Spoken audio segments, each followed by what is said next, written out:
Who can I share Young Living essential oils with? Well, basically, you can share them with everybody.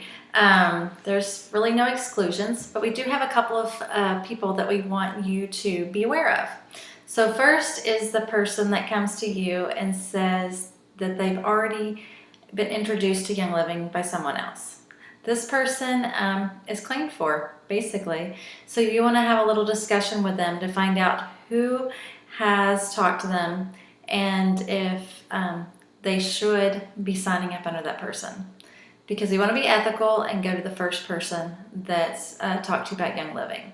Now, for example, when someone has told you that their friend brought you them samples when they were sick, but they're not selling the oils, you probably want them to go back and revisit with that person, their neighbor, their friend, whoever brought those samples to them, because probably the intent of that person was to see, I'll bring my friend my samples, I'm excited to do that, I want to help them, but in the back of their mind they're thinking maybe I could make this as a business, and maybe they didn't follow through with that person that they brought the oils to, but they were trying, and so we want to respect that and send them back to that person that first introduced them.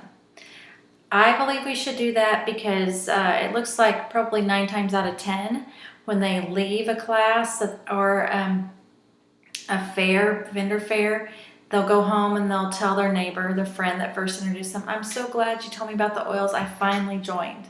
And they're like, well, who did you join under? Big question mark.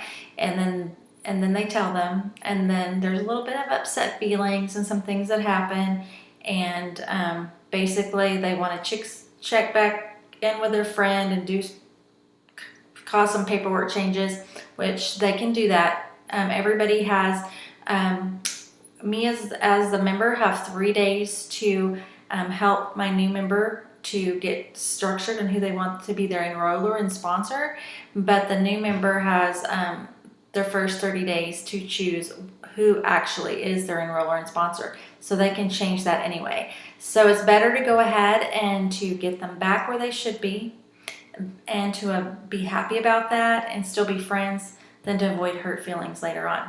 Okay, so let's just be careful in that situation. The next situation that you want to be careful with is someone who is already a member. They've already joined Young Living and they have been buying products for a while, and now all of a sudden they're paying attention and they want to know more, they want to sell the oils, they want to make this as their business, or they just want to buy from you. And I run across this a lot because, you know, I'm so awesome. It's just everybody wants to join under me. No, I'm just joking. But you will find this out too. People will go like, oh, I wish I had somebody like you. Well, they probably do. They just haven't been paying attention. And I know that for a fact for me too, is that, you know, I was thinking, I don't even remember ever getting an email or getting anything. Well, I wasn't where I wanted to listen to it or see it, so I would just, you know, click it, go on. So they've probably been getting that information from their upline and just don't realize it. So what you want to do there is just help them to get connected with their upline, and you can show them how to go on their virtual office to their profile and then look for who's above them and contact those people. I suggest that that's really the best way to do that so that we all have great feelings and take care of one another. So that's my suggestion.